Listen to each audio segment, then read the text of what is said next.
Retour sur le plateau de TV Finance et on retrouve David Derry, Social Media Manager chez eToro. Pour une dernière question, quel est l'actif à la loupe du jour, David? Alors aujourd'hui, j'ai choisi un copy portfolio. Donc pour ceux qui ne savent pas, un copy portfolio, c'est un portefeuille qui est géré par eToro et on propose 3 sortes de copy portfolio. Donc on a les market copy portfolio qui vont être un copy portfolio sur une thématique de marché. Ça peut être la 5G, ça peut être l'industrie du voyage ou ça peut être les énergies renouvelables, etc. etc. On propose les traders copy portfolio, donc qui permettent en fait d'investir dans un panier de traders sur la plateforme. Au lieu d'avoir à regarder trader par trader, on va utiliser des algorithmes de machine learning et d'intelligence artificielle, ce qui va permettre à nos utilisateurs, en fait, dans un clic de bouton, d'être alloués sur une dizaine ou une quinzaine de traders. Ensuite, on propose les partenaires copy portfolio, où on ouvre en fait les API de eToro et on propose à tous les partenaires financiers, donc institutionnels ou autres sociétés de gestion dans la finance, de créer une stratégie et de la proposer à nos 11 millions d'utilisateurs. Et donc aujourd'hui, on a décidé, enfin j'ai décidé de me focus sur un des copy portfolios qui est le Mobile Payments. Donc comme son nom l'indique, le Mobile Payments permet aux gens d'avoir un investissement thématique sur le secteur des paiements et des transactions digitales.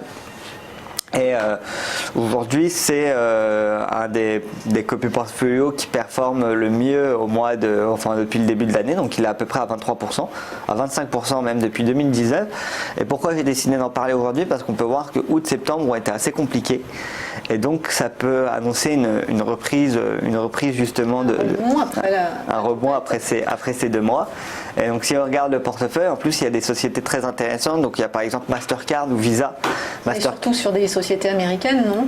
On est surtout sur des sociétés américaines, exactement. Donc on va avoir, à part Wirecard qui est européen, qui est une société allemande, la plupart ça restera des sociétés américaines. Donc on va retrouver en portefeuille Mastercard et Visa. Mastercard et Visa qui performent très bien et qui surperforment depuis le début de l'année leur indice de référence.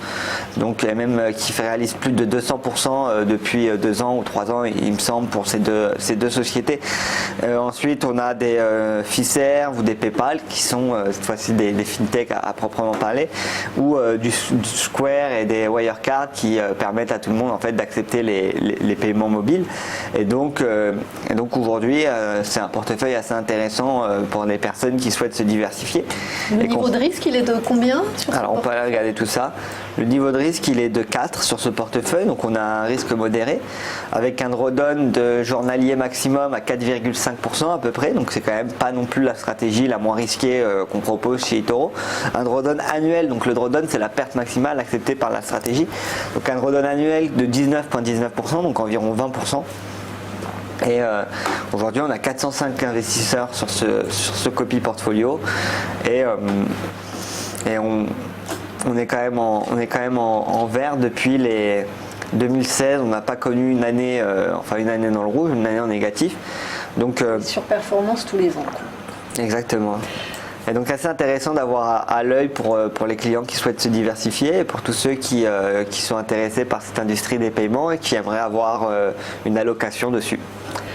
Merci beaucoup David. On passe à la question suivante.